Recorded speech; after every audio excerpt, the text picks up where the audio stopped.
Hello, ladies and gentlemen. It's D-Man the Great here, and we may have just witnessed the worst trade in the history of the NBA. And you're probably thinking, hey, what happened? Jaylen Brown just was traded to the Philadelphia 76ers for Paul George, a 2028 first round pick, a 2031 first round pick, a second rounder, and a 2030 second round selection. And that is the stupidest trade I may have ever seen in my life. Because I don't give a damn who likes who and what likes what at this point with that type of shit. I don't give a fuck if you're upset. We tried to trade you for Giannis, motherfucker. I don't give a fuck, bro. I'm sorry. And I'm sorry we have to think about, hey, we might trade. And then I don't know why they were thinking of trading this man anyway, because Jason Tatum isn't really Jason Tatum anymore. But I'm going to get into that in just a second here.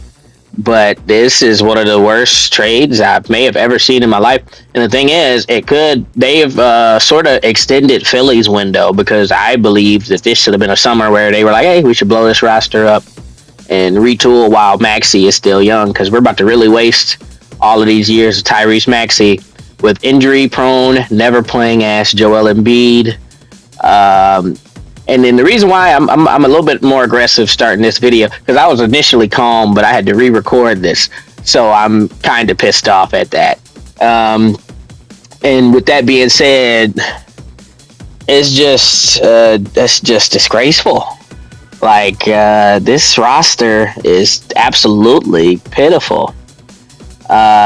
Jason Tatum is fresh off this Achilles injury, and him playing this season didn't necessarily look like him, but I guess I'll give him the summer to get his legs under himself again. But it's not ideal. What he looked like was not ideal. And then we've seen what he looked like when there was no injury, no concern of anything in the first place, and his shooting splits fall off a cliff. Sometimes his shooting splits just completely fall off a cliff. When he's shooting 28, 38, or no, like he's shooting like 30, 41, 38, and 80 from the fucking field. And it's like, how do you, and like, there's nothing about this trade that makes sense. And as I was saying earlier, I don't give a shit if you like this or you like that. If you're upset that you're going to get traded, in Jaylen Brown's case, you're going to play for us unless you just refuse, unless you stop playing, motherfucker. You playing for us. Sorry. And the NBA with the player catering is quite a bit full of shit. And I was like, I don't know if he probably did want to ask for a trade, but the thing is, it's really ignorant to trade him for this shit. Like, if this was a trade made 10 years ago, this is the best trade in the world, right? But if this is a trade made 10 years ago, a trade made 5 years ago, I'm like, maybe. Actually, 5 years ago, Paul George just took the Clippers to the conference finals for the first time ever. And Jaylen Brown was sort of in and out with injury. A great trade 5 years ago. This is absolutely asinine, as a 7, as a 8, as a 9, as a 10, as a 11 for them to even make this deal. And I was like, I swear I was a little bit more calculated in what I was talking about when I was saying what I was saying earlier. But I'm a little bit, like I said, nothing here makes any sense at all. Jason Tatum is a shell of what he used to be, at least from what he was looking like in the postseason and in the regular season. He still could put up some good rebounds, good assist numbers, but his shooting splits are just shit.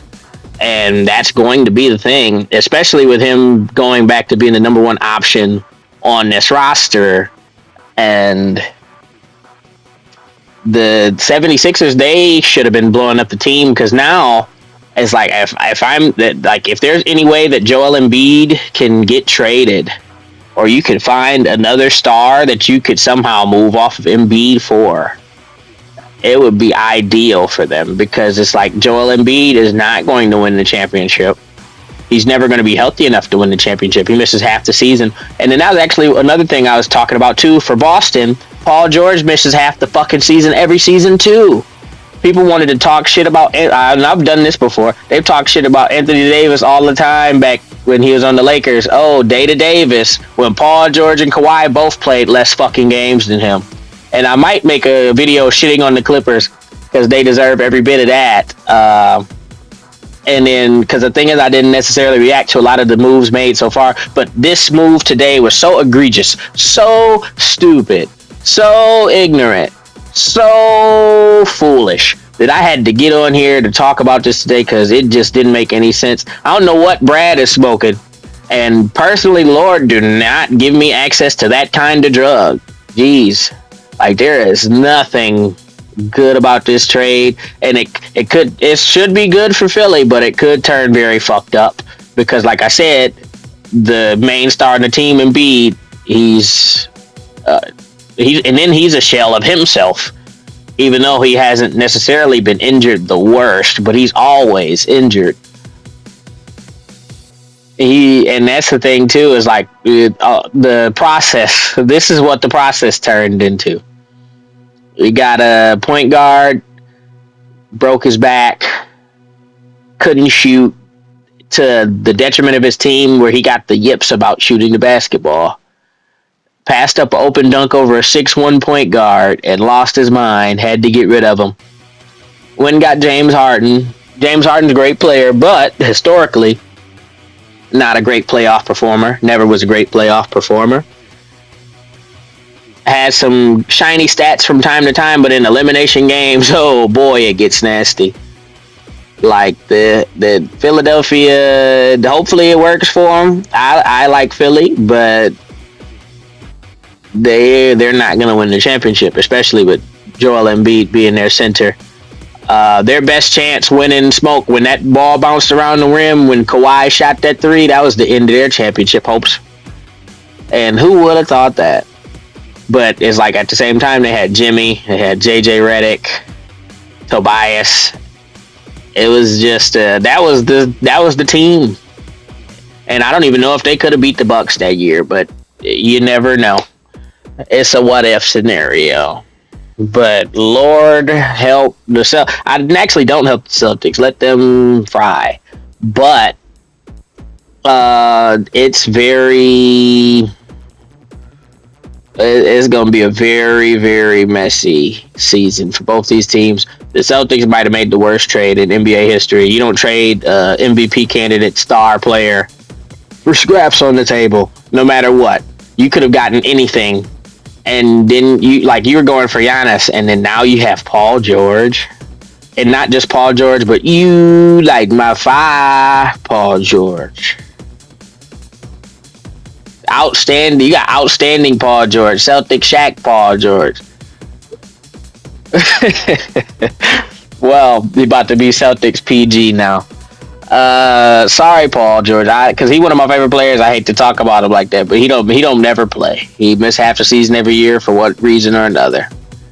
He might as well go back to be a podcast P on a permanent basis. But thank you guys for watching.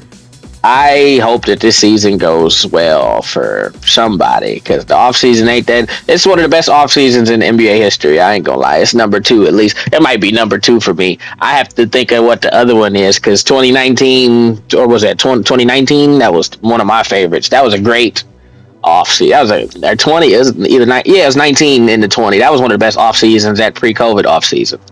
But this one is quite the joker. I tell you that. But I thank you guys for watching, and I will catch you guys later.